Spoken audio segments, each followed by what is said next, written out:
नमस्कार दोस्तों, selection India में आप लोगों का बहुत बहुत स्वागत है। और पॉलिटी की क्लास में आज हमारा जो टॉपिक होगा मोस्ट इम्पोर्टेंट टॉपिक है एग्जाम के प्री और मेंस आईएएस और पीसीएस के दोनों के पॉइंट ऑफ व्यू से। तो आज हमारा जो टॉपिक होगा दोस्तों, वो टॉपिक होगा संघवाद,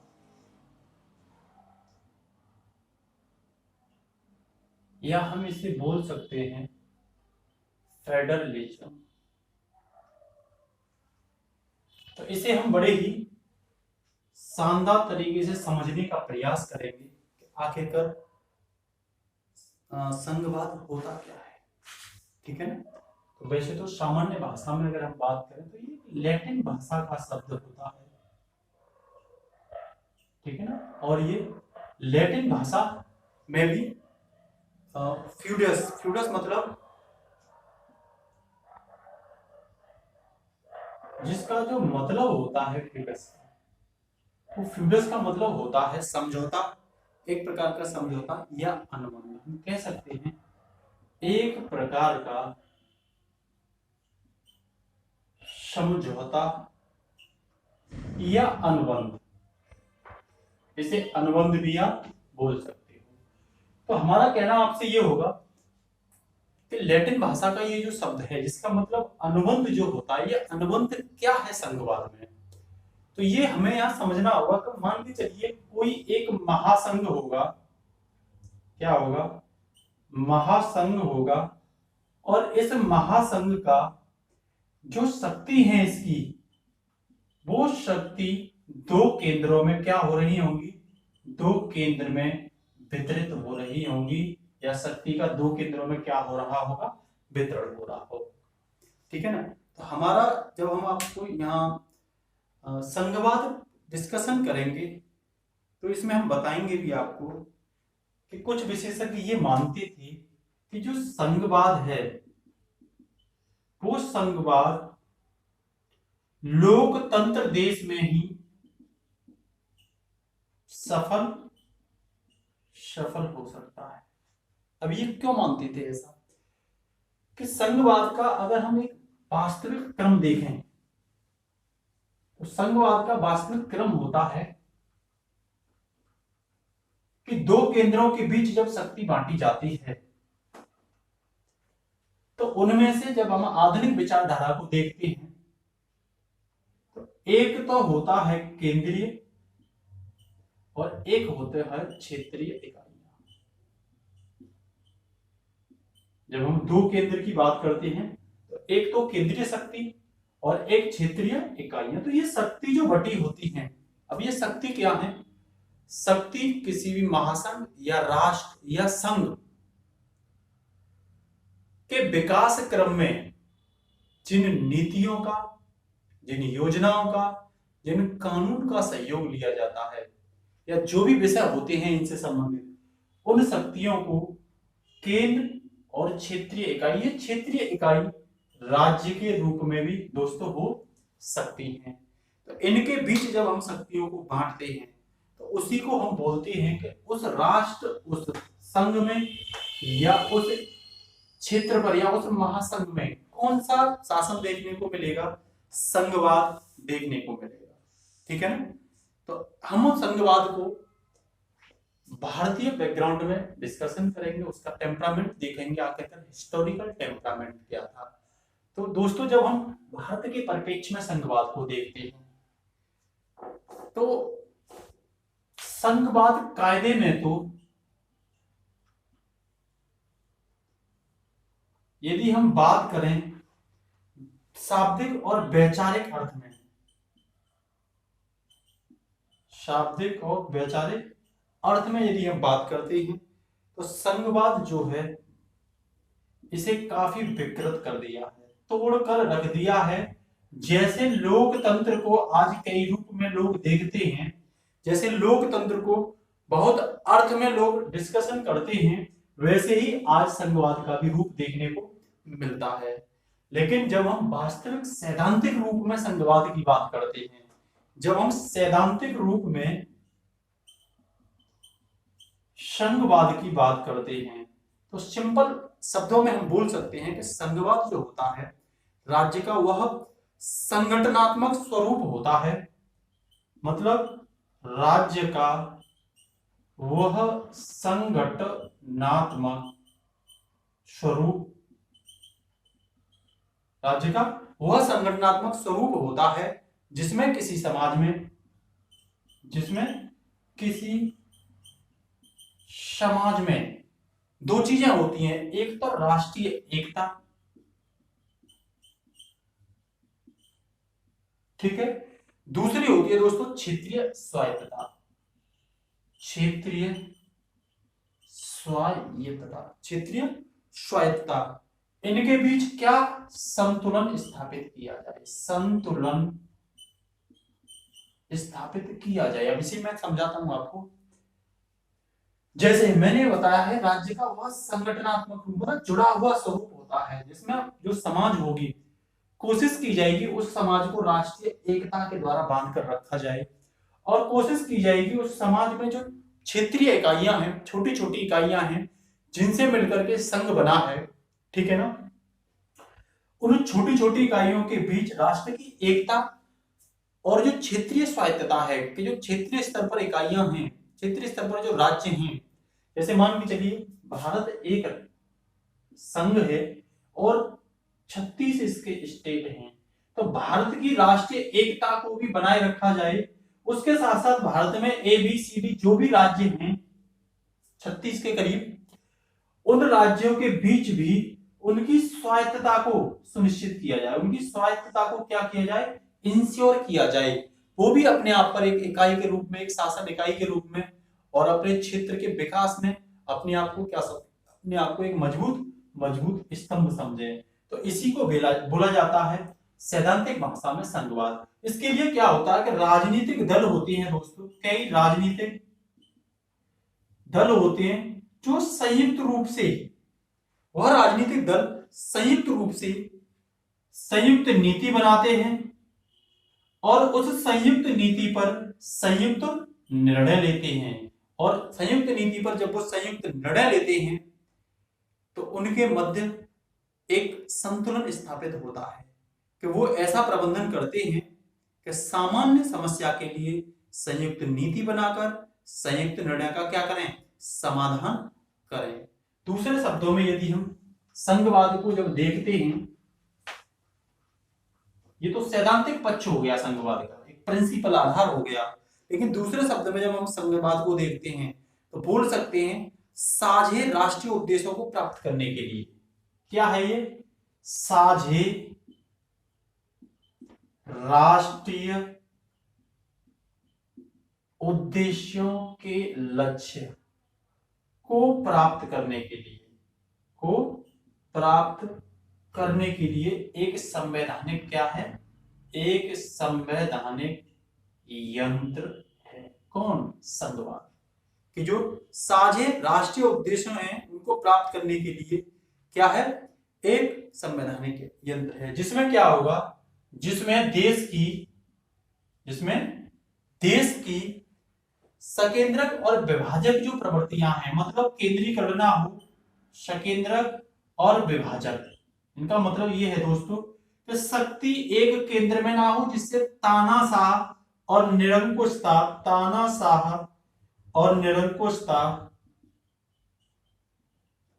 या कुलीनता, जैसे शक्ति मान के चलिए केंद्र में पूरी शक्ति केंद्र को दे दी जाए तो राज्यों का जो अस्तित्व होगा वो क्या हो जाएगा, खत्म हो जाएगा। राज्य फिर अपने आप को कमजोर समझेंगे, राज्य अपने आप को गिरा हुआ समझेंगे, राज्य अपने आप को अस्तित्व विहीन समझेंगे। इसीलिए शक्ति का केंद्रीकरण ना हो, मतलब सेंट्रलाइजेशन ना हो। दूसरी बात, जो राष्ट्र की एकता की बात करते हैं, उसकी अखंडता की बात करते हैं, क्षेत्रवाद जैसी विचारधारा की बात करते हैं, देश के अंदर वो विभाजन की प्रवृत्ति भी नहीं होनी चाहिए। इस प्रवृत्ति के विपरीत जो ये विभाजन की प्रवृत्ति है या केंद्रीकरण की प्रवृत्ति है, इसके विपरीत क्या होता है कि शक्तियों को समेकित करके क्या करते हैं हम, शक्तियों को समेकित करके, ठीक है। दूसरा, विभिन्नता में एकता सुनिश्चित करते हैं। तो विभिन्नता में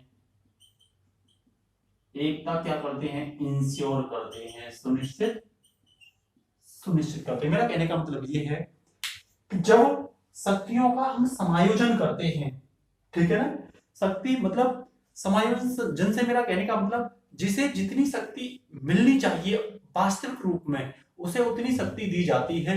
और फिर हम कोशिश करते हैं जहां विभिन्नता होती है, जहां विविधता होती है हर जगह, चाहे वो धर्म के आधार पर विविधता हो, चाहे वो भारत भाषा के आधार पर विविधता हो, चाहे वो किसी समुदाय के आधार पर विविधता हो, चाहे जाति के आधार पर विविधता हो, चाहे भौगोलिक स्थिति के आधार पर विविधता हो, उस विविधता को क्या किया जाता है, एकता लाने का प्रयास किया जाता है। किसमें, साझे राष्ट्रीय उद्देश्यों की प्राप्ति में। यही कहलाता है दोस्तों संघवाद, ठीक है ना। यदि मैं आपसे बात करूं भारत में संघवाद की, है ना, तो भारत में आवश्यकता क्यों हुई संघवाद की, ठीक है ना, भारत का हिस्टोरिकल बैकग्राउंड क्या था संघवाद के परिप्रेक्ष्य में। तो अभी तक हमने ये पढ़ा दोस्तों कि संघवाद एक लैटिन भाषा का शब्द है जिसका मतलब होता है फ्यूडस। फ्यूडस मतलब एक प्रकार का कोई साझा उद्देश्य के लिए अनुबंध करना या कोई समझौता करना, ठीक है ना, जिसमें क्या होता है, एक महासंघ होता है और शक्तियां दो केंद्रों में बटी होती हैं, जिससे राष्ट्र की एकता, अखंडता और राष्ट्र के लिए जो विकास का क्रम है वो सुनिश्चित बना रहता है, ठीक है ना। इसके परिप्रेक्ष्य में जब हम भारत की हिस्टोरिकल बैकग्राउंड को देखते हैं तो सबको पता है जब हम भारत की सभ्यता के दौर की बात करते हैं, क्योंकि सभ्यता के युग की बात करते हैं, तो भारत एक ऐसा देश है जिसमें एक बहुत ही अनूठा उदाहरण, जो एक बहुत ही अनूठे उदाहरण के रूप में देखा जाता है, और वो अनूठा उदाहरण है विभिन्नता में एकता। भारत में विभिन्नता में क्या मिलती है, एकता मिलती है। ये इसके लिए भारत बहुत पहले से ही पहचाना जाता है कि भारत विविधता के स्तर पर कोई भी ऐसा देश नहीं है भारत से ज्यादा विविधता मिलती है। भारत में भाषा को लेकर, भारत में बोली को लेकर, भारत में धर्म को लेकर, भारत में जाति को लेकर, भारत में भौगोलिक स्थल या स्थिति को लेकर, भारत में भारत की राष्ट्रीय सीमा को लेकर, भारत की अंतरराष्ट्रीय सीमा को लेकर, भारत की क्षेत्रता को लेकर या क्षेत्रवादिता को लेकर भारत में सबसे ज्यादा विविधता दिखाई देती है। लेकिन सबसे अच्छी बात यह है कि भारत में उस विविधता में सबसे ज्यादा एकता भी दिखाई देती है, जिसका ही आज परिणाम है कि भारत आज भी एक अखंड राज्य के रूप में क्या है, दुनिया के सामने एक महत्वपूर्ण संघ के रूप में दिखाई देता है। इसमें क्या है कि भारत में जब हम बात करते हैं तो भारत में आकार में विभिन्नता दिखाई देती है, भारत में जनसंख्या में भिन्नता दिखाई देती है, भारत में भौगोलिक स्थिति में भिन्नता दिखाई देती है, भौगोलिक स्थिति में भिन्नता दिखाई देती है, भारत में भाषा में भिन्नता दिखाई देती है, भारत में बोली में भिन्नता दिखाई देती है, भारत में धार्मिक भिन्नता दिखाई देती है, भारत में जातिगत भिन्नता दिखाई देती है, ठीक है ना, और अन्य बहुत सारी विविधताएं भारत में या भिन्नताएं भारत में दिखाई देती हैं। इन विभिन्नता होने पर भी, इतनी विभिन्नता होने पर भी,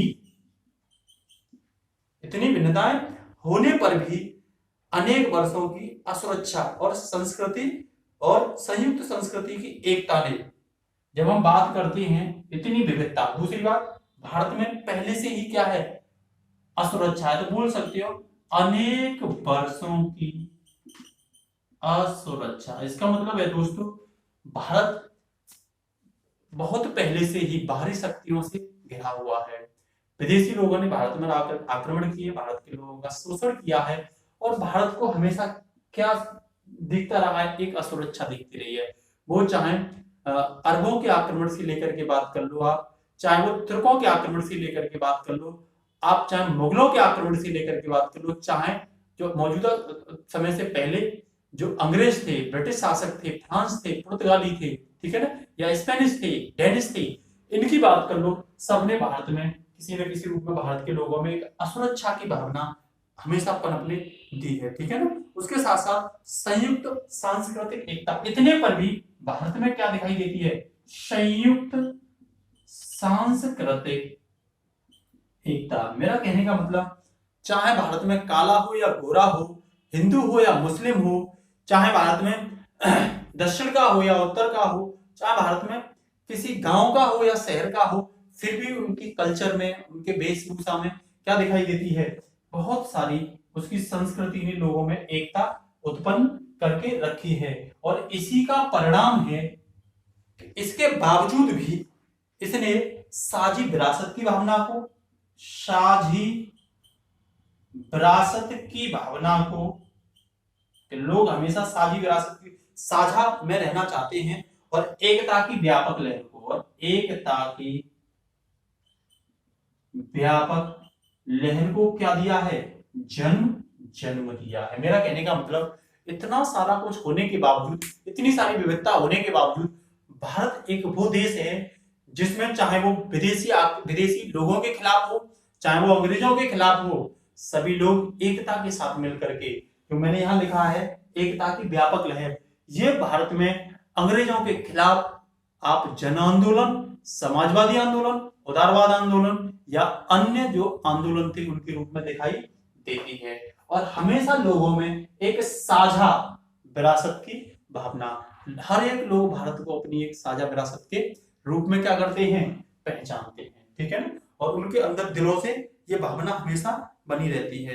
तो हम जब बात करते हैं संघवाद की, तो संघवाद का मतलब क्या होता है कि शक्ति को दो केंद्रों में विभाजित कर देना। इसका मतलब एक केंद्र के पास भी शक्ति होगी और छोटी छोटी जो इकाई है उनके पास भी शक्ति होगी। ये कोई नई बात नहीं है। जब हम बात करते हैं मौर्य काल से लेकर के, बात करते हैं मुगल काल तक, मौर्य काल से लेकर के मुगल काल की जब हम बात करें, अंग्रेजों को छोड़ देते हैं, तो यहाँ जो प्रांत थे और जो इकाइयां थी, जो प्रांत थे और जो स्थानीय इकाइयां जो थी, उन स्थानीय इकाइयों पे भी क्या थी, उन पे भी काफी स्वायत्तता, उनको भी काफी स्वायत्तता प्राप्त थी। इसका मतलब क्या है कि भारत में जब शक्ति का यहां भी बंटवारा है, तो संघवाद तो भारत में बहुत पहले से ही दिखाई देता है। ये कोई नई बात नहीं। लेकिन जब हम बात करते हैं ब्रिटिश शासक की, तो ब्रिटिश शासक क्या मानते थे भारत के बारे में, तो ब्रिटिश शासक ये कहते थे, जब मैं आधुनिकता की बात करता हूं, तो हमारे यहाँ कौन रहे थे शासन के रूप में, ब्रिटिश। तो ब्रिटिश ये मानते थे कि भारत में जो एकीकरण की शक्ति है, वर्तमान में भारत में ये जो एकीकरण की शक्ति दिखाई दे रही है, भारत आज एक है, अंग्रेज ये मानते थे, वो ऐसे एक नहीं है, वो भारत इस ब्रिटिश हथियारों की वजह से, समझ में आ रही है, भारत जो ब्रिटिश हथियारों की वजह से, ब्रिटिश शासन की वजह से और ब्रिटिश संस्कृति की वजह से भारत क्या है, आज एकीकरण में पिरोया हुआ है। यदि इनको भारत से हटा दिया जाए, तो भारत से एकीकरण की भावना भी हट जाएगी, और भारत में हर एक स्तर पर यदि इनको हटा दिया जाए, तो वो बोलते थे यदि इनको क्या कर दिया जाए, हटा दिया जाए, तो भारत में क्षेत्र के आधार पर विभाजन हो जाएगा, भारत में भाषा के आधार पर विभाजन हो जाएगा, भारत में धार्मिक आधार पर विभाजन हो जाएगा, और भारत में समुदाय के आधार पर क्या हो जाएगा, विभाजन हो जाएगा, और भारत में हर जगह क्या संघर्ष छिड़ जाएगा। ये बात कौन मानते थे, ये ब्रिटिश शासक बोलते थे कि आज जो भारत एकता के सूत्र में पिरोया हुआ है, वो ब्रिटिश हथियार, शासन और उनकी संस्कृति की वजह से पिरोया हुआ है। तब तो निश्चित रूप से बात है दोस्तों, तब तो भारत के जो जितने भी नेता थे, जो स्वतंत्रता संग्राम वाले नेता थे, ठीक है ना, जो देश को स्वतंत्र कराने के लिए हर संभव आंदोलन के माध्यम से या अन्य रणनीतिक महत्वता के माध्यम से हमेशा हर संभव प्रयास करते रहते थे, उनके लिए क्या थी, ये एक चुनौती थी, ठीक है ना। तो किसके लिए चुनौती थी, भारत स्वतंत्रता के जो स्वतंत्रता संग्राम के जो कौन थे नेता थे, उनके लिए क्या थी, चुनौती थी। तब तो उनको निश्चित रूप से यह सिद्ध करना होगा कि एक सिद्ध करने की चुनौती उनके सामने थी, और बोल सकते हैं उन्हें इस बात से क्या करना पड़ेगा, उनको इस बात का सामना करना पड़ेगा कि भाई उनको यह सिद्ध करना होगा अंग्रेजों के सामने कि भारत नालायक हो, तुम्हारे आने से या तुम्हारे हथियार या शासन या संस्कृति से एक राष्ट्र नहीं रहा। भारत हमेशा से क्या है, भारत हमेशा से एक राष्ट्र रहा है। जहां तक जब हम बात करते हैं अशोक के शासनकाल की या मौर्य शासनकाल की बात करते हैं, तो अंग्रेजों के समय में उतना भारत का विस्तार क्षेत्र था भी नहीं जितना अशोक के समय में भारतीय उपमहाद्वीप का क्षेत्र था। तो इतना बड़ा अशोक के समय भारतीय उपमहाद्वीप था, इसका मतलब क्या, भारत एक राष्ट्र के रूप में कोई नई बात नहीं है। अंग्रेजी हमें सिखा रहे थे। भारत प्राचीन समय से ही, भारत मौर्य काल से लेकर के और मुगलों के समय तक भी एक राष्ट्र के रूप में रहा है। भले ही छोटे छोटे राजा भारत में क्यों न रहे हों, वो अपने क्षेत्र में रहे, उनको अपनी स्वायत्तता प्राप्त थी। हैदराबाद का राजा तो हैदराबाद पर आराम से शासन कर रहा है, मैसूर का तो मैसूर पर शासन आराम से कर रहा है। दक्षिण में जो अन्य रियासतें थी, मद्रास वगैरह या अन्य पंजाब रियासत वगैरह, ये सब अपने अपने स्तर पर क्या करती रहती थी, काम करती रहती थी। और मुगल साम्राज्य भी अपने तरीके से काम करता रहता था। यही चीज और बड़े रूप में मौर्य काल में देखने को मिलती है। मौर्य काल से और मुगल काल के बीच का शासन काल था, उसमें भी भैया ये स्वायत्तता थी और ये एकता, एक राष्ट्र के रूप में भारत बहुत अच्छा देखा, विकसित राष्ट्र के रूप में भारत देखा गया था। ठीक है ना। तो ये अंग्रेजों का कहना क्या था, तब तो निश्चित रूप से इनको चुनौती देना था। तो 20वीं सदी में एक शब्द सामने आया, एकात्मक बनाम संघवाद। ये शब्द धीरे धीरे उभरने लगा। और एकात्मक मतलब शक्ति का डिस्ट्रीब्यूशन ना होना, एक केंद्र में होना। दूसरी बात, जब भारत के जो बौद्धिक लोग थे, इंटेलेक्चुअल जो लोग थे, तो उनके दिमाग में ये थी कि भारत को संघवाद के द्वारा ही, भारत को संघात्मक व्यवस्था के द्वारा ही निश्चित रूप से राष्ट्रीय एकता और जो स्थानीय स्तर की जो इकाइयां उनको स्वायत्तता दी जा सकती है। ठीक है ना। और उनको एकता के सूत्र में पिरोया जा सकता है। तब निश्चित रूप से कई जो सर्वदलीय बैठक हुई, सर्वदलीय सम्मेलनों में इस संघीय रूप की क्या होने लगी, संघीय स्वरूप की चर्चा होने लगी, इस पर क्वेश्चन उठने लगे। ठीक है ना। जहां तक कि जब हम 1916 के लखनऊ अधिवेशन की बात करते हैं, लखनऊ समझौता की जब बात करते हैं, तो आईएनसी, इंडियन नेशनल कांग्रेस और मुस्लिम लीग ने भी इस समझौते में संघीय स्वरूप को क्या किया, स्वीकारा था कि भारत में शक्ति जो है वो स्थानीय स्तर को भी होनी चाहिए और वो शक्ति केंद्र के पास भी होनी चाहिए। और तो और एक समिति बनी थी, अखिल भारतीय समिति। तो इस ये मोतीलाल नेहरू की अध्यक्षता में बनी थी। इसने भी संघीय स्वरूप को क्या किया था, स्वीकारा था। ठीक है ना। गोलमेज सम्मेलन जो 3 हुए थे, गोलमेज सम्मेलनों में भी किसकी बात की गई, संघीय स्वरूप की बात की गई। जहां तक भारत में संविधान सभा के लिए कैबिनेट जो मिशन आया था, उसने भी संघीय सरकार की भारत में बात की थी। ठीक है ना। तो भारत जैसे देश के लिए संघीय स्वरूप जो था वो कैसे स्वीकारा गया, क्यों समझा गया, भारत ने क्यों समझा कि हमारा संघीय स्वरूप होना चाहिए। तो बात आती है दोस्तों कि जो संघीय स्वरूप है, भारत द्वारा संघीय स्वरूप स्वीकारना, तो दो बात होती हैं। एक तो संविधान निर्माताओं ने क्या सोच करके, स्वीकारा किसे, संघीय स्वरूप को। दूसरा भारत द्वारा, ऑल ओवर, है ना, भारत द्वारा हर स्तर पर, भारत द्वारा मतलब संघीय स्वरूप को क्या करना, स्वीकार करना। मतलब विभिन्न दार्शनिक द्वारा, विभिन्न जो सामाजिक लोग थे उनके द्वारा, समाज सुधारकों के द्वारा, आंदोलनकारियों द्वारा, क्या उसके कारण थे। तो संविधान निर्माता का संघीय स्वरूप को स्वीकारने का दो बातें थी उनकी। एक तो वो कहते थे कि जो भारत देश है वो उसका बृहद आकार है, भारत का बृहद आकार है। तब तो दोस्तों बड़े आकार, बड़ा क्षेत्रफल है भारत का, भौगोलिक स्थिति काफी ज्यादा है, तो निश्चित रूप से शक्तियों का बंटवारा होना चाहिए, तभी भारत को राष्ट्रीय एकता में पिरोया जा सकता है। एक ही सेंटर में जब हम सख्ती कर देंगे तो जमीनी स्तर पर ना तो कोई विकास आ पाएगा, ना ही कोई अन्य नियम कानूनों को सही तरीके से फॉलो किया जाएगा। तब तो निश्चित रूप से जरूरत है कि संविधान जो निर्माताओं ने ये बात सोची थी वो कुछ यही समझकर सोची होगी। दूसरी बात अगर हम बात करते हैं सामाजिक संस्कृति और विविधता, सामाजिक संस्कृति और विविधता, ये दो चीज सोची थी।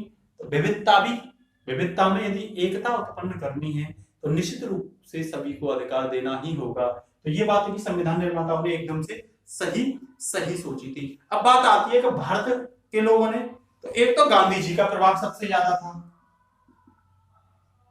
गांधी जी का प्रभाव संघीय व्यवस्था के लिए। तो गांधी जी हमेशा चाहते थे कि भाई ग्रामीण स्तर पर या पंचायतों स्तर पर ऐसा नहीं केंद्रीकरण कर लिया जाए शक्ति का, जमीनी स्तर पे भी क्या होना चाहिए शक्तियों का बंटवारा, इनको भी कानून नियम कानून या विकास करने का अधिकार मिलना चाहिए। दूसरी बात राष्ट्रीय एकता को सुनिश्चित करना, राष्ट्रीय एकता को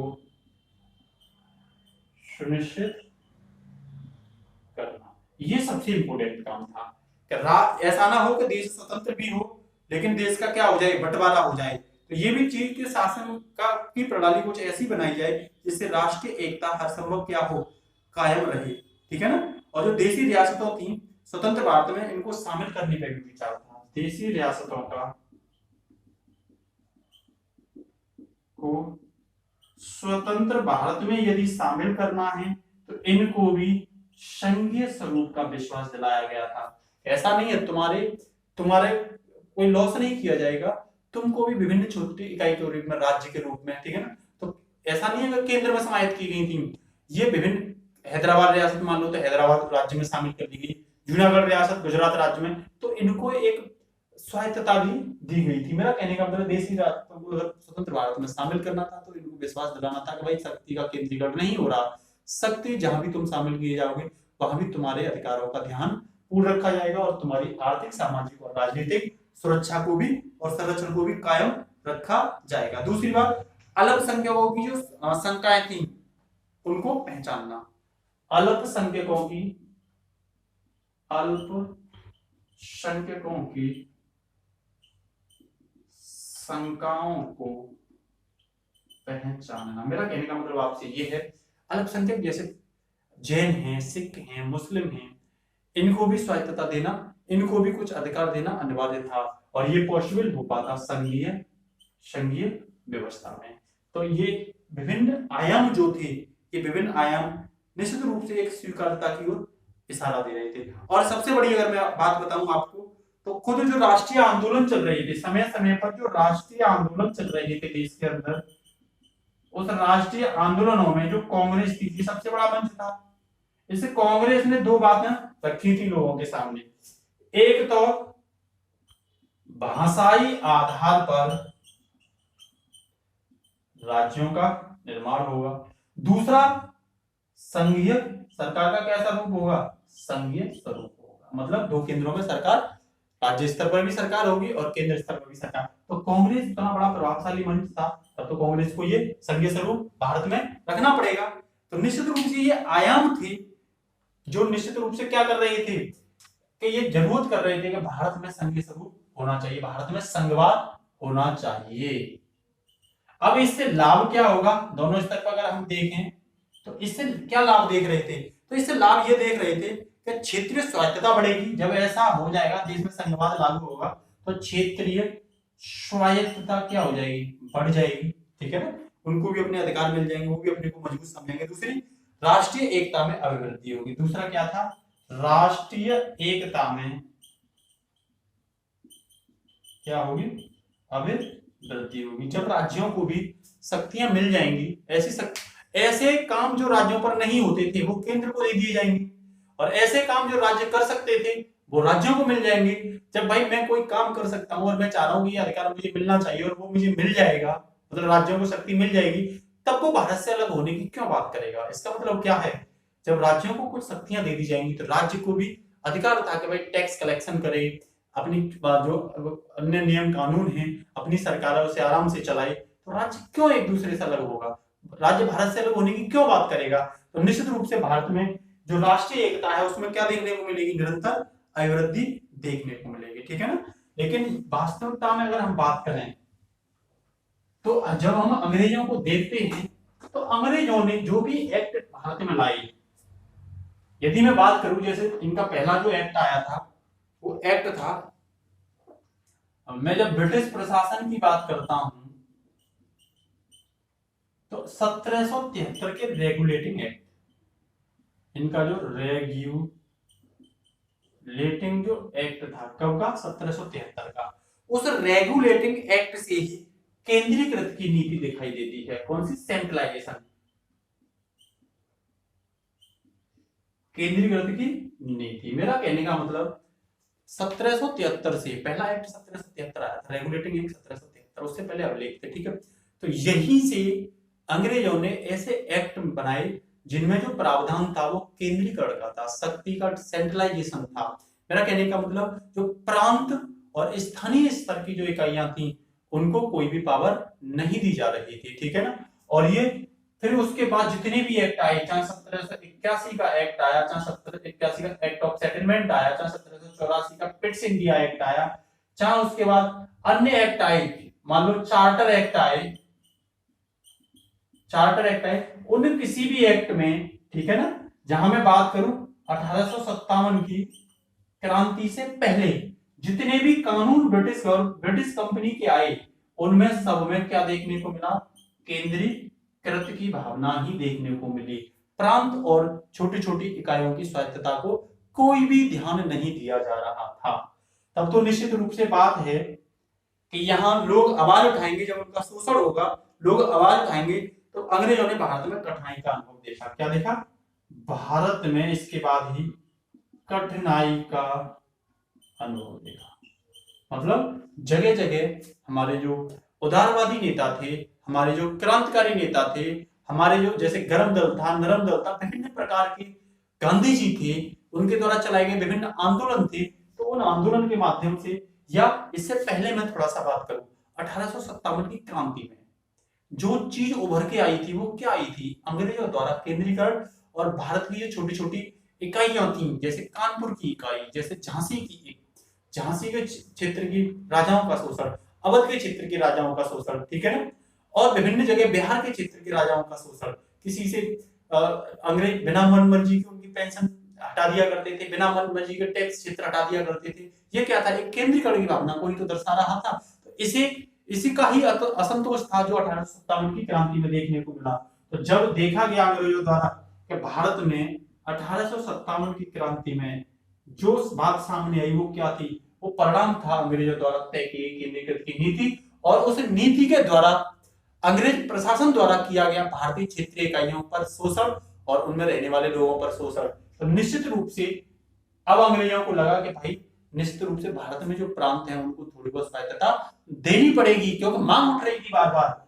और जब रानी का शासन आया 1857 के बाद, जब क्राउन शासन आया, तो उस क्राउन शासन में जो एक्ट 1861 आया, उस 1861 एक्ट में पहली बार विधायी शक्ति प्रांतों को सौंपी। यहां पहली बार अंग्रेजों ने जो विधायी शक्ति थी वो विधायी शक्ति किसको सौंपी? प्रांतों को। मतलब अब प्रांत कुछ विषयों पर, बहुत ज्यादा तो नहीं, कुछ विषयों पर क्या बना सकते हैं? नियम कानून बना सकते हैं। अब यहीं से सिलसिला चालू हो जाएगा भारत में संघीय व्यवस्था का। मेरा कहने का मतलब अब थोड़ा सा जो प्रांत थे उनको स्वायत्तता दी जाएगी। तो 1861 एक्ट के बाद जब हम एक्ट 1919 की बात करते हैं, तो यहां तो प्रांतों का थोड़ा सा अधिकार क्षेत्र और बढ़ा दिया। कैसे बढ़ा दिया? कि अब जो प्रांत हैं शिक्षा, स्वास्थ्य, कृषि और सिंचाई, मेरा कहने का मतलब शिक्षा, स्वास्थ्य, कृषि, सिंचाई, ठीक है ना, सिंचाई, उसके साथ साथ लोक निर्माण जिसे पीडब्ल्यूडी कहते हैं, और समूचे वित्तीय विभाग, ठीक है ना, इनमें क्या किया गया? प्रांतों को, जो प्रांतीय विधानसभा थी उनको अधिकार दे दिए गए, प्रांतीय विधानसभाओं को प्रांतीय विधान सभाओं को क्या कर दिए, कुछ अधिकार सौंप दिए। किस एक्ट में, 1920। अब इसका मतलब क्या है, थोड़ा सा प्रांत जो थे वो क्या होते चले जा रहे हैं, मजबूत होते चले जा रहे हैं। उसके बाद जब हम 1927 के साइमन कमीशन की बात करते हैं, तो साइमन कमीशन में भी अंग्रेजों ने हिंदू मुसलमानों के विवाद को कम करने के बारे में सोचा। हिंदू मुस्लिम जो विवाद थे, उन हिंदू मुस्लिम विवाद को कम करने के बारे में सोचा। दूसरी बात, देसी रियासतों की समस्याओं को सुलझाने के बारे में सोचा। देसी रियासतों की जो समस्या थी, उन समस्याओं को सुलझाने का या कम करने का प्रयास किया गया। और इसी प्रयास के लिए 1927 का जो साइमन कमीशन आयोग आया था, ठीक है ना, उसमें संघीय स्वरूप को स्वीकार किया गया था। संघीय स्वरूप को स्वीकारने की बात थी, स्वीकारने की बात थी। हालांकि भारतीयों ने इसका क्या किया था, भारतीयों ने साफ तौर पर इसका विरोध किया था, ठीक है ना। जब हम एक्ट 1935 की बात करते हैं, इसके बाद जब मैं एक्ट 1935 की बात करते हैं, तो वहां भी प्रांतों को काफी स्वायत्तता दी गई थी, ठीक है ना। एक्ट 1935 की जब हम बात करते हैं, तो एक्ट 1935 में स्वायत्त प्रांतों से गठित संघीय स्वरूप, स्वायत्त प्रांतों से गठित संघीय स्वरूप, ठीक है ना, ये बोला गया था कि स्वायत्त प्रांतों से गठित संघीय स्वरूप क्या किया गया था, स्थापित किया गया था या गठित किया गया था, गठित या स्वायत्त संघीय स्वरूप की व्यवस्था की, ठीक है ना। और ये बोला गया कि जो प्रांत हैं, प्रांत अपनी शक्ति सीधे सम्राट से ग्रहण कर सकते हैं। प्रांत अपनी शक्ति सीधे किससे ले सकते हैं, सम्राट से ले सकते हैं, ठीक है ना। तो मेरा कहने का मतलब ये है, अब प्रांतों को सीधे अपने संघीय स्वरूप की शक्ति लेने का क्या हो गया, अधिकार हो गया। भारत में मैं स्पेशल आधुनिक दौर की जब बात कर रहा हूं, जब भारत आजाद हुआ, ठीक है ना, तब संघीय स्वरूप का क्या मॉडल था भारत में, ठीक है ना। तो भारत में, ठीक है ना, संघीय स्वरूप, जब मैं वर्तमान में संविधान बनने की बात करता हूं, तो भारत में, तो ध्यान रखना, हमने जो संघीय व्यवस्था है वो कनाडाई मॉडल पर आधारित है। किस पर, संघीय व्यवस्था, भारतीय संघीय व्यवस्था कनाडाई मॉडल पर आधारित है, ठीक है ना। दूसरी बात ध्यान रखना, भारत में जो संघ स्वरूप का मॉडल है, ठीक है ना, या संघीय स्वरूप का मॉडल है, वो एक सकारात्मक और विकासात्मक अवधारणा है। ये क्या है, ये मॉडल, संघीय स्वरूप का जो मॉडल है वो एक सकारात्मक और विकासात्मक क्या है, अवधारणा है। और ध्यान रखना, ये क्रमिक विकास का प्रतिफल है। किसका, क्रमिक विकास का प्रतिफल है। मेरा कहने का मतलब, धीरे धीरे इस व्यवस्था को आधुनिक भारत में व्यवस्थित किया गया है। विभिन्न आंदोलनों में की गई मांगे, विभिन्न सम्मेलनों में की गई मांगे, विभिन्न कानून के तहत की गई संघीय स्वरूप की मांगे, ठीक है ना, ये उसका क्या है, उसी क्रमिक विकास का प्रतिफल है, ठीक है ना। तो संविधान में एक चीज ध्यान रखना, भारत के जब मैं संविधान की बात करता हूं, ठीक है ना, तो संविधान में कहीं भी नहीं लिखा गया, संघ राष्ट्र शब्द को कहीं भी परिभाषित नहीं किया गया, ठीक है ना। तो संघ राष्ट्र शब्द का प्रयोग संविधान में कहीं भी नहीं है। हमने अपने संविधान के आर्टिकल 1 में, ठीक है, ये बोला है कि भारत को राज्यों के संघ के रूप में परिभाषित किया है। हमने यहां भारत को राज्यों के संघ के रूप में क्या किया है, परिभाषित किया। ध्यान रखना, हमारे यहाँ अमेरिका की तरह राज्यों द्वारा संघ नहीं बना, ठीक है ना, बल्कि भारत को खुद राज्यों के संघ के रूप में क्या किया गया है, परिभाषित किया गया है, ठीक है ना। तो हमारे यहाँ के संघीय रूप में और अमेरिका के संघीय रूप में यही खासा अंतर है, ठीक है ना। क्या खासा अंतर है ये हम आपको बता देते हैं। जब हम बात करते हैं यूएसए की, ठीक है ना, तो यूएसए के मॉडल की और भारत के मॉडल की, ठीक है ना, तो ध्यान रखना यूएसए का जो मॉडल है वो पूर्ण रूप से संघ राज्य है। ध्यान रखना यूएसए जो है वो क्या है, पूर्ण रूप से क्या है, संघ राज्य है। मेरा कहने का मतलब बात आई क्यों है पूर्ण रूप से संघ राज्य, तो आपका जवाब होना चाहिए कि यहाँ राज्यों ने एक समझौते के तहत समर्पण यूएसए को दिया है। राज्यों द्वारा एक समझौते के तहत अपना समर्पण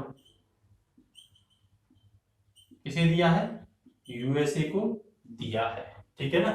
और जब हम राज्यों को यदि आवश्यकता होती है तो वो यूएसए से क्या हो सकते हैं, अलग हो सकते हैं। इनकी अपनी अलग क्या है, नागरिकता है, ठीक है ना। ये ऐसा नहीं है, यूएसए ऐसा नहीं कर सकता, भारत में ऐसा देखने को नहीं मिलेगा। भारत में क्या है कि भारत संघ को राज्यों को तोड़ने का, राज्यों को समाप्त करने का, उनकी सीमाएं परिवर्तन करने का पहले ही अनुसूची ये बोलती है कि वो नए राज्य का निर्माण कर सकती है, नए राज्य को भारत में प्रवेश करा सकती है, एक राज्य में से ही दो राज्य बना सकती है, राज्य का नाम चेंज कर सकती है और राज्य की सीमा परिवर्तित कर सकती है। ऐसा अधिकार यूएसए के संविधान में राज्यों के साथ यूएसए संघ को छेड़खानी करने का अधिकार नहीं है। इसीलिए अंबेडकर ने यूएसए के संविधान को फेडरल और भारत के संविधान को क्या कहा था, यूनियन। कनाडा संविधान को भी यूनियन बोला जाता है, इसीलिए हमारे संघीय मॉडल के नजदीक है कौन, कनाडा संविधान, ठीक है। भारत के राज्य भारत संघ से अलग नहीं हो सकते जबकि यूएसए के हो सकते हैं, तो इसीलिए यूएसए एक पूर्ण संघीय है। मतलब यहाँ पर शक्तियों का स्पष्ट पृथक्करण है तो भारत में भी, लेकिन भारत के राज्यों को उतनी स्वायत्तता नहीं है जितनी यूएसए के राज्यों को दे रखी है, ठीक है ना। तो इसी के साथ साथ दोस्तों हम बात करते हैं कि जो संघवाद है वो दो रूप में देखने को मिलता है, ठीक है ना। आज जब मैं आधुनिक युग की बात करता हूं, जब मैं आधुनिक दौर की बात करता हूं, किसकी, आधुनिक दौर की बात करता हूं, तो यही जो संघवाद है वो आपको दो रूप में देखने को मिलेगा। कौन कौन से रूप में, एक तो आपको सहकारी संघवाद, जो ग्रीनविल ऑस्टिन ने भारत को भी एक सहकारी संघवाद बताया था, उसे देख लेंगे। और एक जो हाल ही में दिखाई दे रही है प्रतिस्पर्धी संघवाद, इसे भी देख लेंगे, ठीक है ना। तो जब हम बात करते हैं सहकारी संघवाद की, तो सहकारी संघवाद का मतलब यहां स्पष्ट होना चाहिए कि जो केंद्र और राज्य हैं, केंद्र और राज्य है, मतलब राज्य छोटी छोटी इकाइयां जो हैं वो एक दूसरे के साथ सरकारों में क्षैतिज संबंध स्थापित करते हैं। वो एक दूसरे के साथ किसमें, सरकारों में, कौन सा संबंध, क्षैतिज संबंध क्या करते हैं, स्थापित करते हैं, ठीक है ना। मेरा कहने का मतलब यहां ना तो केंद्र श्रेष्ठ है और ना ही राज्य श्रेष्ठ है, ठीक है ना। दोनों ही आपसी सहयोग से, दोनों ही आपसी सहयोग से एक दूसरे की समस्या का क्या करते हैं, समस्या का समाधान करते हैं, ठीक है ना।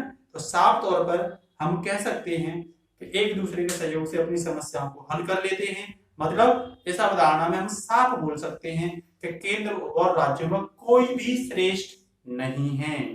इसका एग्जाम्पल भी हम भारत में देखें तो नीति आयोग,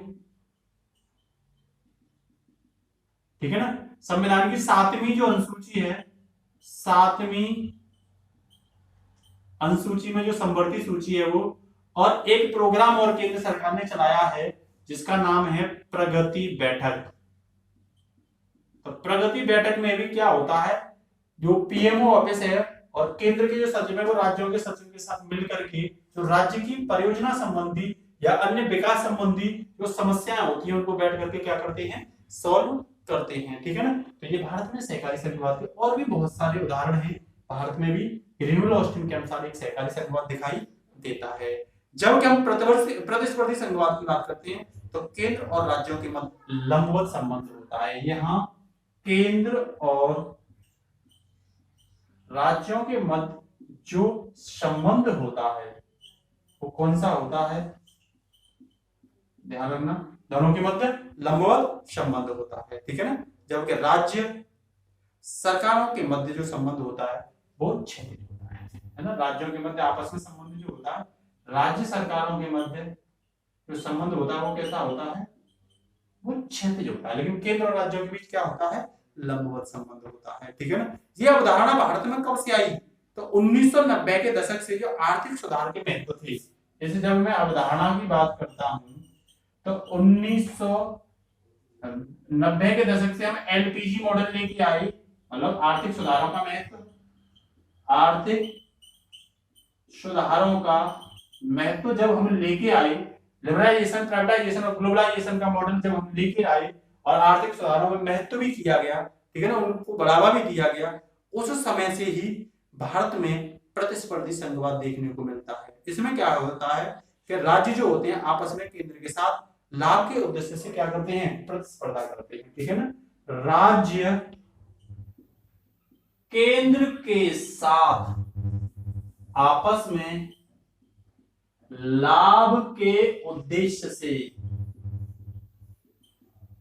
क्या करते हैं, प्रतिस्पर्धा करते हैं, ध्यान रखना। लेकिन किसके उद्देश्य से, आर्थिक लाभ के उद्देश्य से प्रतिस्पर्धा करते हैं। ठीक है ना। सभी राज्य धन और निवेश को आकर्षित करने के लिए एक दूसरे के साथ भी क्या करते हैं, प्रतिस्पर्धा करते हैं। धन और निवेश को क्या करने के लिए, आकर्षित करने के लिए जो सभी राज्य हैं वो क्या करते हैं, एक दूसरे के साथ प्रतिस्पर्धा करते हैं। लेकिन समस्या भारत में ये है कि भारत में निवेश उन्हीं राज्यों में किया जाता है जहां विकास, जो बुनियादी संरचना है वो स्ट्रांग होती है। ठीक है ना। जहां निवेश मॉडल अच्छा होता है उन्हीं राज्यों में, जैसे महाराष्ट्र है, गुजरात है, उनमें ज्यादा ये निवेश किया जाता है। तो प्रतिस्पर्धी संघवाद का सीधा साधा सा मतलब यही है कि राज्य आपस में अपने विकास को बढ़ावा देने के लिए, विकास से संबंधित गतिविधियों के लिए क्या करते हैं, एक दूसरे के साथ प्रतिस्पर्धा करते हैं। केंद्र राज्य के साथ आपस में प्रतिस्पर्धा करता है लाभ के उद्देश्य से। ठीक है ना। लेकिन आपको ये भी ध्यान रखना है, भारतीय संविधान की जो प्रतिस्पर्धी संघवाद है यह भारतीय संविधान की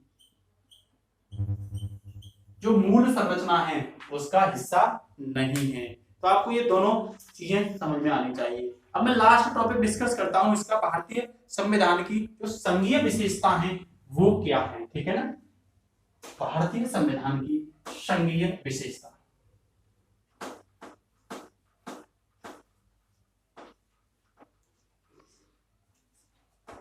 भारतीय संविधान की संघीय विशेषता, संविधान की संघीय विशेषता। तो जब हम भारतीय संविधान की संघीय विशेषता की बात करते हैं, ठीक है, तो पहला मैं टॉपिक लेता हूं यहां पे कि द्वैध राज पद्धति। द्वैध राज पद्धति, इसका मतलब है दोस्तों कि भारत में के संविधान में केंद्र और राज्य दोनों को अपने अपने महत्वपूर्ण विषय दिए गए हैं। मतलब केंद्र को राष्ट्रीय महत्व के विषय दिए गए हैं, राष्ट्रीय महत्व के मामले दिए गए हैं। जैसे मैं आपके साथ बात करूं, जैसे रक्षा क्षेत्र है, विदेश मामले हैं, ठीक है ना, या बात कर लो मुद्रा से संबंधित मामले, मुद्रा या संचार, ठीक है ना, ऐसे मामले किसको दिए गए हैं, केंद्र को दिए गए हैं। और भी बहुत मामले दिए गए हैं। वही हम राज्य की बात करते हैं तो राज्य को क्षेत्रीय और स्थानीय, राज्य को क्षेत्रीय और स्थानीय मामले दिए गए हैं। तो यहाँ द्वैध राज पद्धति है या नहीं है, राज्य इनको कैसे मामले दिए गए हैं, जैसे सार्वजनिक व्यवस्था, सार्वजनिक व्यवस्था मामला किसके पास है, राज्य के पास, स्थानीय शासन के पास। कृषि, ठीक है ना, और स्वास्थ्य, ठीक है ना, स्थानीय प्रशासन, और भी है स्थानीय प्रशासन। ये सब मामले किसको दिए गए हैं? ये सब मामले स्थानीय शासन और क्षेत्रीय इकाइयों को दिए गए, मतलब राज्यों को दिए गए हैं। तो पहले तो ये विशेषता है। दूसरी विशेषता की जब मैं बात करूं तो लिखित संविधान। तो लिखित संविधान तो किसी भी संघीय स्वरूप में, ठीक है ना, या संघात्मक संविधान में देखने को मिलेगा। क्यों लिखित संविधान? इसीलिए मिलेगा कि जब हम संघीय व्यवस्था की बात करते हैं तो यहाँ शक्तियों का बंटवारे की बात करते हैं, शक्तियों का वितरण की बात करते हैं, ठीक है ना, शक्ति के विभाजन की बात करते हैं, ठीक है ना। जब शक्ति का विभाजन तुम्हें स्पष्ट रूप से देखना है तो निश्चित रूप से उसके लिए लिखित संवैधानिक प्रावधान होने चाहिए। केंद्र और राज्यों के बीच जो शक्ति का प्रयोग है उसकी विस्तृत विवेचना है। क्या है? विस्तृत विवेचना, ठीक है ना, बहुत बड़ी विवेचना है, ठीक है ना। जैसे आर्टिकल 245 आर्टिकल 246 संविधान की 7वीं अनुसूची, ठीक है ना, ये शक्तियों के बंटवारे की। तो दोनों के बीच जो गलत फहमी और असहमति है वो उत्पन्न ना हो। क्या ना हो? दोनों के बीच गलत फहमी और असहमति उत्पन्न ना हो, इसके लिए लिखित संविधान का होना आवश्यक है। नेक्स्ट, शक्तियों का विभाजन। तो संघीय व्यवस्था में निश्चित रूप से डिवीजन ऑफ पावर मिलेगी, डिवीजन ऑफ पावर भी मिलेगी। ये हम अगर अपने भारतीय संविधान में देखें तो आर्टिकल 245 जो मैंने इससे पहले वाली क्लास में बता दिया है कि इसमें संसद और राज्य अलग अलग तरीके से काम करते हैं। आर्टिकल 246 इसमें सभी शक्ति बांट दी गई है, संघ सूची, राज्य सूची और संवर्ती सूचियों को विषय दिया गया है, और 7वीं अनुसूची ये शक्तियों के विभाजन के बारे में बात करती है। और संघीय सरकार में संघीय संविधान के अंतर्गत शक्तियों का विभाजन भी होना चाहिए। दूसरी बात, संविधान की सर्वोच्चता।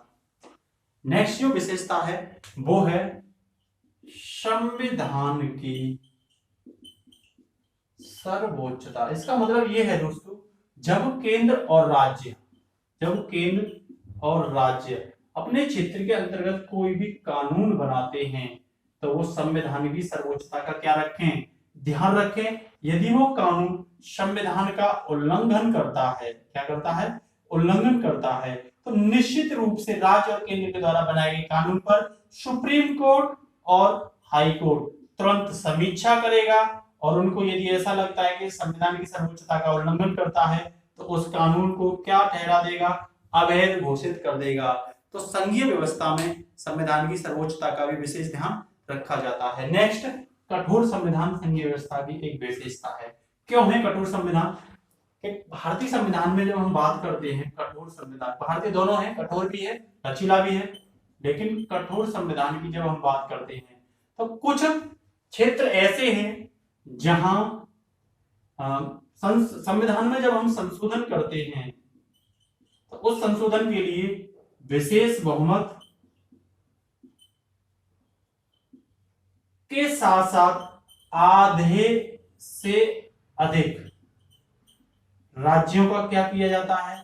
समर्थन, मतलब राज्यों को भी पूछा जाता है। जैसे जीएसटी जब कानून बना था दोस्तों तो विशेष बहुमत भी 2/3 बहुमत भी शामिल था, और उसके साथ साथ आधे से अधिक राज्यों का को भी पूछा गया था। इसके साथ नेक्स्ट बात करते हैं स्वतंत्र न्यायपालिका की। तो जब हम स्वतंत्र न्यायपालिका की बात करते हैं तो स्वतंत्र न्यायपालिका में स्वतंत्र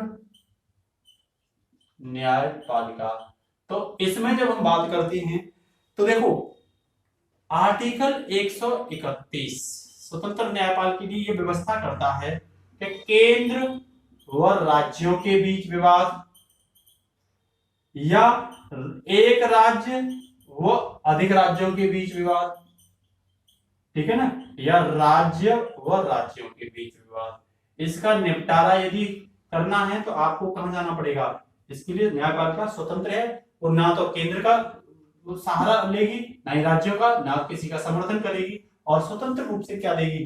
अपना निर्णय लेगी। इसके साथ साथ जब हम संविधान की व्याख्या की बात करते हैं तो सुप्रीम कोर्ट संविधान की व्याख्या करता है, ठीक है ना, इसीलिए वो स्वतंत्र है। दूसरी बात, व्याख्या करने के लिए क्या है? स्वतंत्र है। और उसके साथ साथ इसीलिए बोला गया है कि सुप्रीम कोर्ट संविधान का क्या है?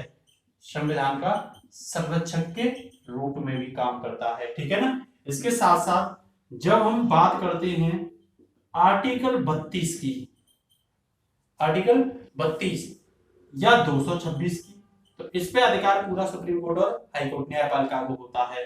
आर्टिकल 131 हमने बताई दिया खुद संविधान पे, यदि संविधान पे कहीं भी कोई दिक्कत आती है तो न्यायपालिका उसके लिए क्या है, स्वतंत्र है। उसके साथ साथ नेक्स्ट टॉपिक है द्विसदनात्मक व्यवस्था।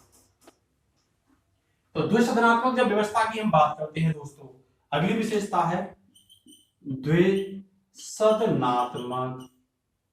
व्यवस्था, मतलब दो सदन का होना। तो भारतीय संविधान में भी लोकसभा और राज्यसभा की बात की गई। मेरा कहने का मतलब निम्न सदन और उच्च सदन की बात की गई है। तो हम लोकसभा की बात करते हैं तो ये जनता का सर्वोपरि होता है, जनता के द्वारा सिलेक्ट किए जाते हैं, और ये राज्यों का प्रतिनिधित्व करते हैं, राज्यों का प्रतिनिधित्व। यहाँ भी संघीय व्यवस्था देखने को मिलेगी, राज्यों को भी और जनता को भी, जनता सर्वोपरि है यहाँ पे, ठीक है ना। उसके साथ साथ दोहरी पहचान और निष्ठा, ये भी संविधान की एक अनोखी विशेषता है। दोहरी पहचान और निष्ठा, दोहरी पहचान व निष्ठा, इसे कैसे देखोगे आप। दोहरी पहचान और निष्ठा की बात करते हैं तो देखो, आप भले ही अपनी आम जिंदगी में, मैं खुद गोविंद अपनी आम जिंदगी में बिहारी हो सकता है, अपनी पहचान के लिए मराठी हो सकता है, ठीक है ना, बंगाली हो सकता है, ठीक है ना। लेकिन जब भारतीय संविधान की बात आती है, मान लो सचिन है, सचिन क्या है, मान के चलिए सचिन है, सचिन क्या है, मराठी भारतीय, तो महाराष्ट्र मराठी भी है और क्या है, भारतीय भी है। वही मैं बात करूं मिल्खा की तो पंजाबी भारतीय, मिल्खा की बात करूं तो पंजाबी भारतीय। लेकिन जब संविधान की सर्वोच्चता की बात आती है तो be the peoples of India, be the people of India, मतलब हम भारत के लोग, हम भारत के लोग, इसका मतलब क्या है, हम मतलब एज ए इंडियन बात करोगे आप, एज ए इंडियन आप अकॉर्डिंग टू संघीय व्यवस्था, ठीक है ना। संघीय व्यवस्था के अनुसार आप केवल क्या हो, आप एक इंडियन हो और इससे ज्यादा कुछ आपकी कोई पहचान नहीं है। तो इसके लिए दोहरी पहचान मतलब राज्यों के रूप में भी आपकी पहचान हो सकती है, और संघीय स्वरूप में जब हम बात करते हैं तो आपकी इंडियन, संघीय स्वरूप में मतलब राज्य के रूप में आपकी राज्य की स्थानीय पहचान होगी, और संघीय और उसमें केंद्र के रूप में या भारत राष्ट्र के रूप में आपकी एज ए इंडियन एक पहचान होगी, ठीक है ना। तो ये दोहरी व्यवस्था थी। इसके साथ साथ संघीय व्यवस्था में अंतर सरकारी फोरम भी जरूरी होती हैं, जब हमें केंद्र को राज्यों के साथ तालमेल स्थापित करने होते हैं, ठीक है ना। जब केंद्र को राज्यों के साथ तालमेल स्थापित करने होते हैं तब अंतर सरकारी फोरम भी होनी चाहिए। ये क्या होती है, इन्हें हम कैसे देखें, तो ये अंतर सरकारी फोरम जो है संघवाद की एक विशेषता है, ठीक है ना। जैसे मैं बात करता हूं कुछ सर्वोच्च फोरम की, कुछ सर्वोच्च फोरम, फोरम मतलब संगठन, ठीक है ना, जो काम करते हैं। जैसे कुछ हैं, जैसे जीएसटी परिषद, जीएसटी परिषद, और अंतरराज्यीय परिषद, ठीक है ना। उसके साथ साथ राष्ट्रीय विकास परिषद, राष्ट्रीय विकास परिषद। तो मैं जब जीएसटी परिषद की बात करता हूं तो संविधान के आर्टिकल 279 ए में इसकी व्यवस्था की गई है, और ये जीएसटी काउंसिल परिषद जो है वो वित्तीय मामलों पर, टैक्स से रिलेटेड मामलों पर, ठीक है ना, केंद्र और राज्यों के बीच, है ना, या बोल सकते हो भारत में क्षेत्रीय इकाई व संघ की नीति को लेकर के क्या करती हैं, तालमेल बैठाती हैं। वही मैं आर्टिकल 263 की बात करता हूं तो वो अंतरराज्यीय परिषद की बात करता है। मेरा कहने का मतलब जब राज्य को आपस में ऐसा लगता है कि विकास के क्रम में केंद्र हम पर ध्यान नहीं दे रहा, तब निश्चित रूप से अंतरराज्यीय परिषदों के द्वारा केंद्र और राज्यों के बीच आपस में तालमेल बैठा करके उस बात को समझाया जाता है, ठीक है ना। तो ये एनडीसी जो थी वो पूर्व में थी, ठीक है ना। तो एनडीसी भी केंद्र और राज्यों के लिए विकास के स्तर पर बात करती थी। वही में राज्य या नेशनल लेवल पर बात करूं, ये तो सर्वोच्च थी, वही मैं राष्ट्रीय स्तर पर बात करूं, राष्ट्रीय स्तर स्तर पे। तो राष्ट्रीय स्तर पे भी कुछ कुछ इकाइयां हैं, अंतर सरकारी फोरम हैं। जैसे मैं बात करता हूं AICTE, जैसे मैं बात करता हूं AICTE, ए मतलब all India council of technical education, all India council, all India council, all India council of technical education, of technical education, ठीक है ना। तो ये क्या करती है कि ये जैसे IIT स्तर के स्कूल हैं, IIT व NIT, तो ये तो केंद्र से रिलेटेड है एजुकेशन के लिए। वही मैं बात करता हूँ कुछ क्षेत्रीय कॉलेज जो राज्य स्तर के हैं, ये तो केंद्र स्तर के हैं, और कुछ क्षेत्रीय कॉलेज जो किस स्तर के होते हैं, वो राज्यों के अंतर्गत होते हैं, ठीक है ना। कुछ निजी कॉलेज, तो निजी कॉलेज भी किसके अंतर्गत आते हैं, राज्यों के। तो AICTE जो है वो IIT और इन क्षेत्रीय कॉलेज और निजी कॉलेजों के बीच क्या करती है, तालमेल बैठाती है केंद्र और राज्यों के बीच इनको लेकर के, ठीक है ना। तो मेरा कहने का मतलब ये है आपसे कि इसी में एक और आती है NCTE, तो जो नॉन टेक्निकल एजुकेशन होते हैं उनमें रेगुलेट करती है NCTE, ठीक है ना। तो ये भी केंद्र और राज्यों के बीच क्या करती है, एक तालमेल बैठाती है। उसके बाद अगर मैं तीसरी बात करूं तो कुछ जॉइंट टास्क फोर्स होते हैं, ठीक है ना, संयुक्त कार्यबल होते हैं। क्या होते हैं, संयुक्त कार्यबल। तो कहीं भी किसी भी क्षेत्र में कुछ क्या होते हैं, स्थानीय संयुक्त कार्यबल, या बोल सकते हो जॉइंट टास्क फोर्स, ठीक है ना। जैसे नक्सलवाद है या उग्रवाद है, जैसे नक्सलवाद है ना, या उग्रवाद, ऐसे अस्थिरता को, क्षेत्रीय अस्थिरता को रोकने के लिए, या आज मान लो कोरोना चल रहा है तो कोरोना को रोकने के लिए कोई टास्क फोर्स बनाई जाए, ठीक है ना। तो कुछ संयुक्त कार्यबल बनाए जाते हैं, ठीक है ना। तो उसके बाद कुछ स्वायत्त संवैधानिक इकाइयां, कुछ स्वायत्त संवैधानिक इकाइयां। ये कैसी इकाइयां हैं, जैसे आर्टिकल 280, ये वित्त आयोग की बात करता है। किसकी बात करता है, वित्त आयोग, ठीक है ना। तो ये वित्त आयोग सुनिश्चित करता है कि केंद्र के द्वारा राज्यों को कितना और कैसे जो वित्त है उसका वितरण किया जाए, ठीक है ना। जिससे क्या होता है, केंद्र और राज्यों के बीच क्या हो जाता है, तो इसमें केंद्र और राज्यों के बीच सामंजस्य हो जाता है। दूसरी बात, इसमें इसकी नियुक्ति जो करता है, इसका गठन जो करता है वो केंद्र करता है, और इस पर जो भी सुझाव होते हैं वो सुझाव किससे लिए जाते हैं, सुझाव राज्यों से। इसका मतलब ये भी राज्य और केंद्र के बीच तालमेल की बात करता है। वही हम बात करते हैं आर्टिकल 148 के तहत, आप सब जानते हो कैग, CAG, नियंत्रण महालेखा परीक्षक।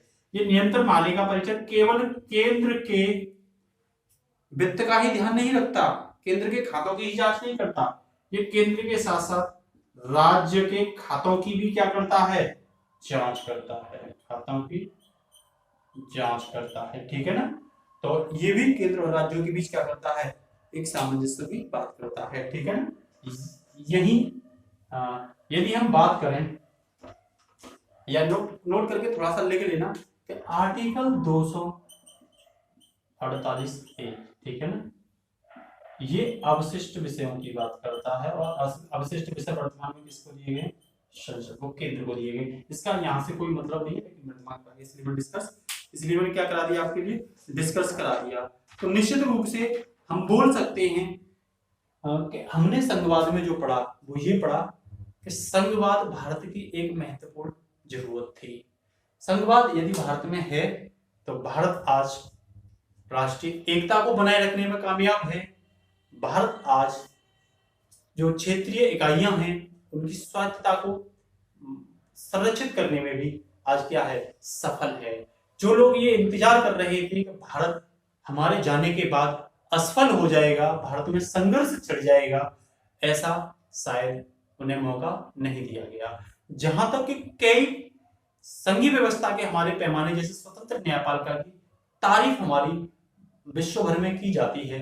अगर हमारे यहाँ स्वतंत्र न्यायपालिका है तो ये भी एक क्या है, संघीय व्यवस्था की विशेषता है। तो संघीय व्यवस्था ने या संघीय स्वरूप ने भारत को, भारत के विकास में एक नई पहचान दी है। ठीक है ना, वो पहचान आज भारत की ऑल ओवर विश्व में जानी जाती है। ठीक है ना, तो हम बोल सकते हैं भारत में जो संघीय व्यवस्था है वो काफी हद तक भारतीय संविधान और भारत की राष्ट्रीय एकता और भारत के जो क्षेत्रीय इकाइयां थी उनको मजबूत करने में सफल रहा है।